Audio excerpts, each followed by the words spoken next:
একদিন একটি বাঘ একটি গরুর উপরে আক্রমণ করলো। সেই গরুটি প্রাণে বাঁচার জন্য তার সমস্ত শক্তি একত্রিত করে দৌড়াতে থাকলো।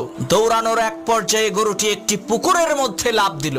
ঘটনাক্রমে সেই পুকুরের মধ্যে কোনো পানি ছিল না, শুধু ছিল কাদা। এদিকে গরুর পেছন পেছন বাঘটিও সেই পুকুরের মধ্যে ঝাঁপ দিল। এতে করে গরু এবং বাঘ দুইজনেই পুকুরের কাদার মধ্যে গলা পর্যন্ত আটকে গেল। তখন বাঘ রাগান্বিত কণ্ঠে গরুকে বলে উঠলো, ওই হারামজাদা, তুই আর লাফ দেওয়ার জায়গা পাইলি না?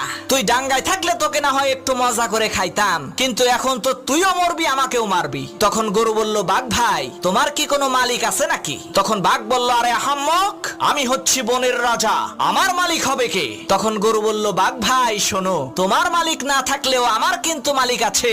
সন্ধ্যাবেলায় আমার মালিক আমাকে এখান থেকে উদ্ধার করে নিয়ে যাবে, আর লোকজন জড়ো করে আনন্দ উল্লাস করতে করতে তোমাকে পিটিয়ে মারবে। মনে রাখবা মুসলমান, তোমারও কোনো ভয় নাই, তোমারও একজন মালিক আছে।